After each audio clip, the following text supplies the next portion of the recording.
What does that have to do with the 5,600 people that were living on the streets 6 weeks ago? Good question. I'll reclaim my time. I'll get right to that because you brought up that there's so many people, cities across the entire country that are criminalizing homelessness, and it's true, it's going on. After the disastrous Supreme Court decision, Grants Pass versus Johnson, we see cities across the country criminalizing homelessness. Hell, my own city of Orlando has done it too, and I think it's despicable. I think it's wrong if a blue city does it. I think it's wrong if a red city does it.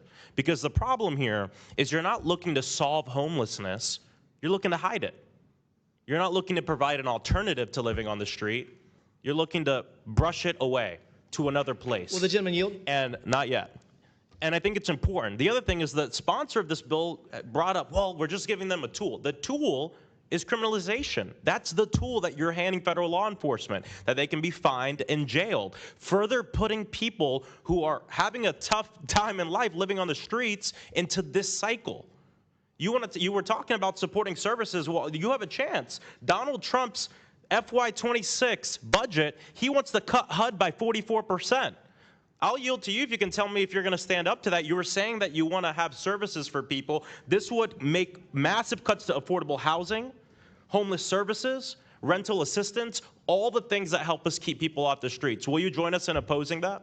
That's a great talking point. We both know that the funding's not going to be different. So I mean, the funding will be different. A budget is an aspirational for the programs. Document. I'll reclaim it. The number for the programs that help homeless services will go down. Do you support that?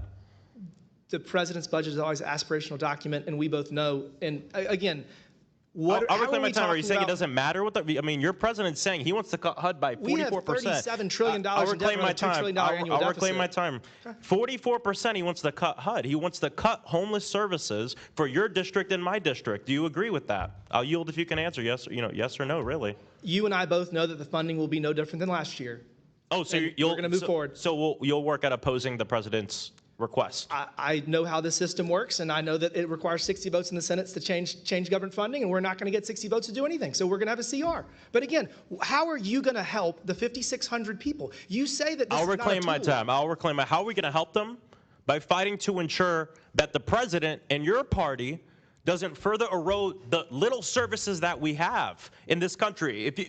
We need housing, not handcuffs. We have a housing crisis in this country. Will the gentleman yield? Every time the rent goes up $100, homelessness goes up 9%. Let me say it one more time. Every time the rent goes up $100, homelessness goes up 9%.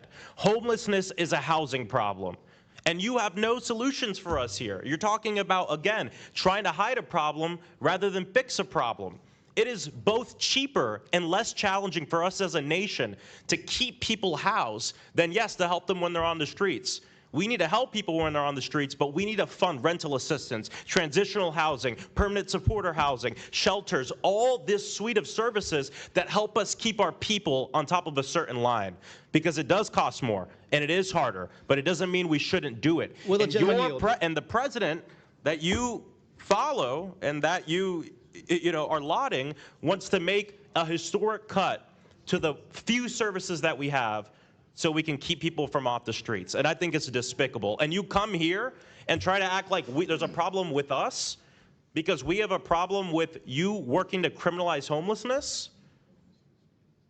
People see beyond that. It's already criminal. The D.C. City Police are not enforcing it. So what do you want us to do? The tool you want to give federal law enforcement is allow them to go and arrest people who are sleeping on the streets because they have nowhere else to sleep. We shouldn't be criminalizing homeless people for the failures of government. Let's step up. Let's try to work together and ensure that we eradicate homelessness and fix this housing crisis. I yield back.